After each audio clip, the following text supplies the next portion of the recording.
Grouping and sends. I gotta be quiet because someone's sleeping in the other room. Um, so say you have a group of sounds, and you want all the sounds to say kind of have um, more space. You use a reverb, um, but you don't want to put a reverb on each, individual track because then that kind of conflicts with it, and it uses up your CPU, and it sounds kind of unnatural. Like what they would do is all mixers they would have their send and returns, and say you would send like a group of 8 tracks to a reverb, and then back again. That's what they used to do. So what we'll do is we'll just create a new return track. You'll see it here, right? Put a reverb on it. Completely wet. Completely wet, so you don't get a mixture of the dry sounds. Because then if I'll show you, if you just have the send, it doubles it.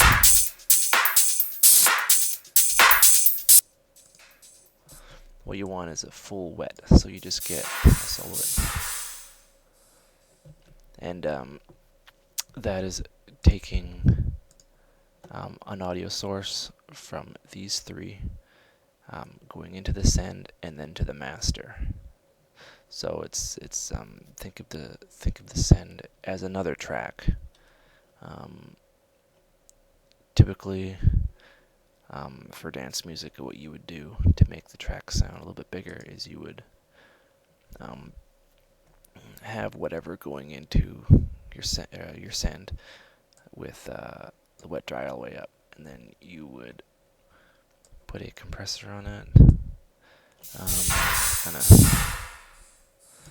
Kind of do that, and then you cue it so it's all in the chain, and then you would sidechain compress it to a kick to kind of give it that pumping feel. We're not going to do that now, but you'd be able to try it, and it would kind of add a bit of, I don't know, air to the mix.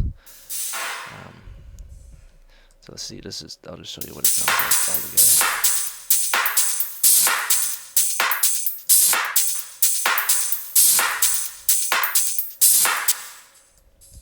So it basically just takes those 3 tracks and puts them in a big room. You can use phaser, anything that's completely wet, so it just has the effect. Apply to almost anything like a delay or chorus. You can even get creative. You can use things like an amp or some sort of distortion. And yeah, so think of Ascend as just another track, but it's just an effect track. So say if you were to render out all these stems, you'd have your send, and it would sound like this, and it would just be rendered along. So think of it as taking these 3, it going to the send, affecting itself, and then creating a new channel like an audio, and then going to the master. And that's what your sends are doing. Now for grouping's a bit different. What it does is it kind of, how you take a sound, all these guys, you right click and you consolidate.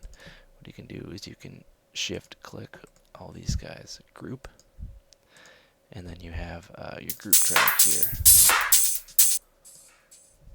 And what you can do from there is you can set up, some sort of compressor to kind of squish everything together, make it sound like one thing. So we'll do that now.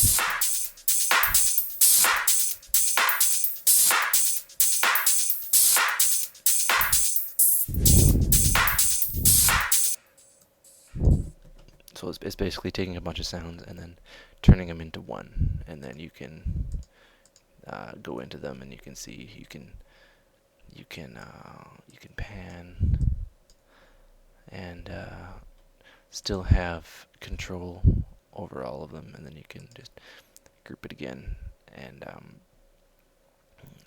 the advantage of think of this as um, kind of instead of creating a new channel like the send, you're grouping it all together, and it all kind of comes together, and you can affect multiple things at once. And say, yeah, you have like a lot of dynamics in here. You have a clap and a hi hat and some closed hi hats. And you want to kind of make it sound like it's one thing. What you'll do is you'll just kind of delay and reverb to kind of smear it together, and then you'll add the compressor as a bus, like a bus compressor on kind of like consoles, and then you'll squish it down. You'll take the makeup off, and you'll hear that it smooths it out.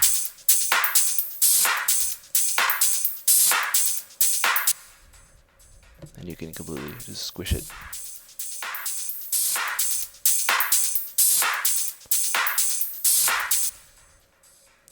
You can see the gain reduction working there. And generally that is it for your groups. This is good for, I use, just out of habit, I use grouping more than the send and return, because the send and return, it's mainly for, it's mainly for reverb, I've seen. Because if you take all your tracks and you put it into each one has its own separate reverb, even if the reverb's the same, it'll just it's just, it doesn't sound like it's in one room. You're just putting each sound into separate rooms and then recording that all together. And it just sounds unnatural.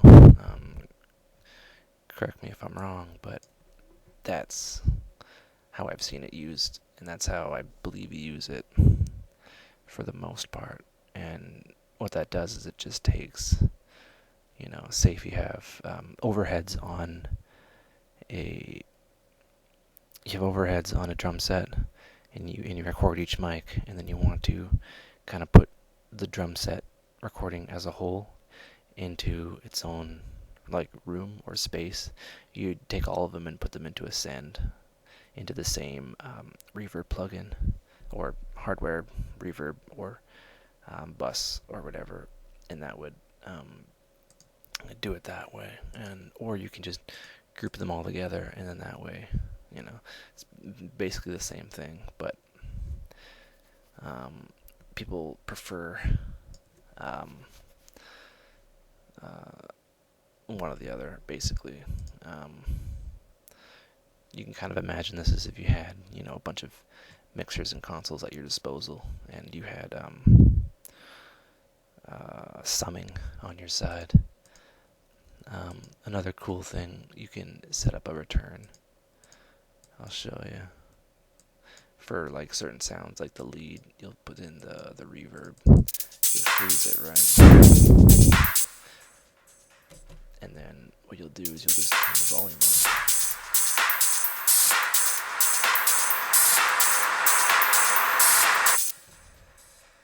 And then you have the kick go in. So it's and like a way to build tension, and it's just because studios back in the day used to be very modular. That's how it was done, and it's good for taking all your sounds and making your mix sound like one mix. I wouldn't group everything, but I would group all your like separate tracks, like kick and bass in its own group. If you prefer, you don't have to. Kick and bass in its own group. Percussion, and then lead or leads. And yeah, that's grouping and sends.